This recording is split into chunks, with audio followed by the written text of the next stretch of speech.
আসসালামু আলাইকুম। তহা কুকিং হাউসে আপনাদের স্বাগতম।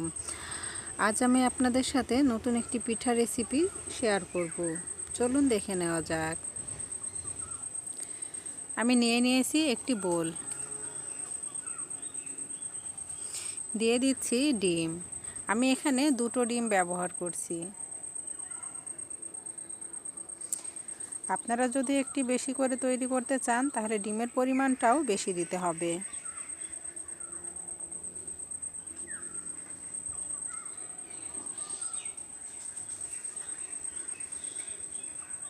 দিয়ে দিচ্ছি চিনি,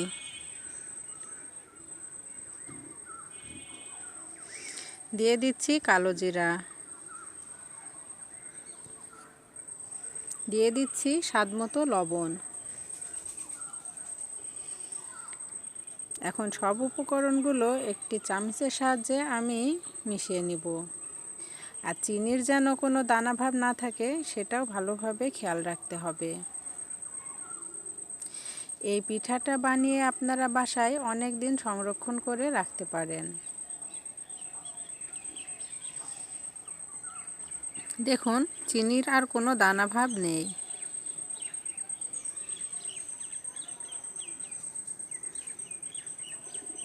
এখন দিয়ে দিচ্ছি 1 কাপ ময়দা।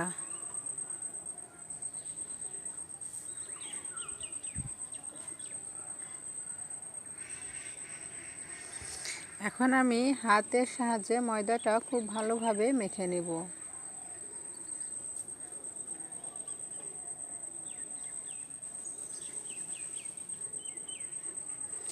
দেখুন, আমার ময়দাটা মাখা হয়ে গেছে। যারা এখনও পর্যন্ত আমার চ্যানেলকে সাবস্ক্রাইব করেননি তারা প্লিজ আমার চ্যানেলকে সাবস্ক্রাইব করে পাশে থাকা বেল আইকনটি বাজিয়ে দিবেন। দেখুন, আমি এখানে লেচি কাটার জন্য ময়দাটা লম্বা করে নিচ্ছি।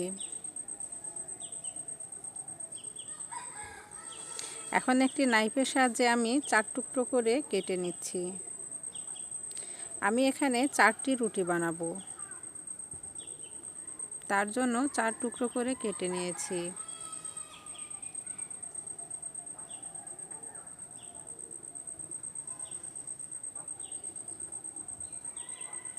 আমার রেসিপি যদি আপনাদের ভালো লাগে তাহলে অবশ্যই লাইক করবেন এবং শেয়ার করবেন বন্ধুদের সাথে।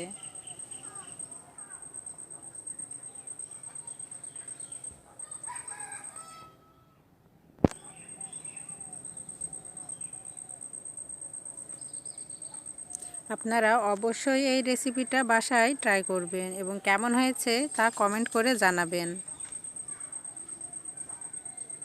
দেখুন, আমি যেভাবে রুটি বানিয়ে নিচ্ছি আপনারাও ঠিক একইভাবে রুটিটা বানিয়ে নেবেন।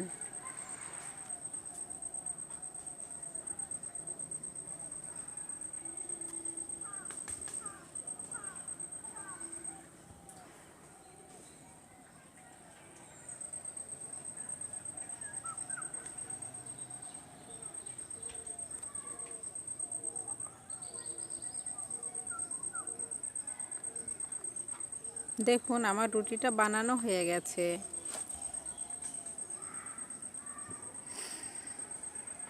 এই রুটিটা খুব বেশি মোটাও হবে না, আবার খুব বেশি পাতলাও করা যাবে না, একটু মিডিয়াম সাইজের মোটা করলেই হবে। আমি একটি বোর্ডের উপর রুটিটা নিয়ে নিচ্ছি। একটি নাইফের সাহায্যে আমি কেটে নিচ্ছি। দেখুন, আমি যেভাবে কেটে নিচ্ছি আপনারাও ঠিক একইভাবে কেটে নেবেন। আপনারা চাইলে অন্যরকমভাবেও কাটতে পারেন।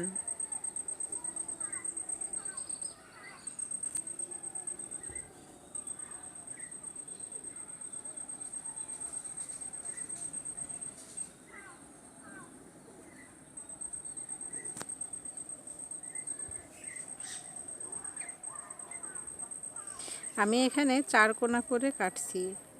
আপনারা যদি অন্যরকম ডিজাইন করতে চান তাহলেও করে নিতে পারেন। দেখুন, আমার সবগুলো বিস্কিট তৈরি হয়ে গেছে। এখন আমি চুলায় একটি প্যান বসিয়ে নিয়েছি।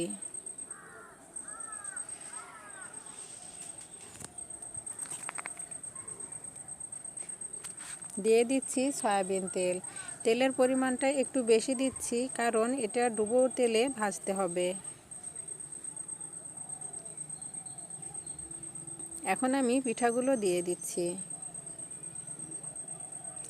পিঠাগুলো ভাজার সময় চুলার হিটটা মিডিয়াম টু লো হিট দিয়ে ভাজতে হবে, না হলে এই বিস্কিট পিঠাগুলো পুড়ে যেতে পারে।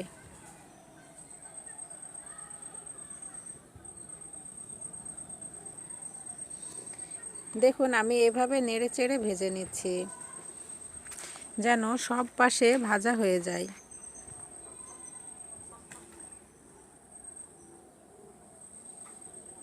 দেখুন কত সুন্দর কালার চলে এসেছে, তার মানে বুঝতে হবে ভাজা হয়ে গেছে। আমি উঠিয়ে নিচ্ছি।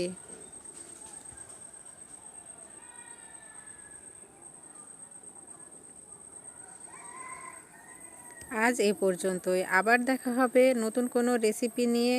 ততক্ষণ সবাই ভালো থাকবেন, সুস্থ থাকবেন, আর আমার জন্য দোয়া করবেন। আল্লাহ হাফেজ।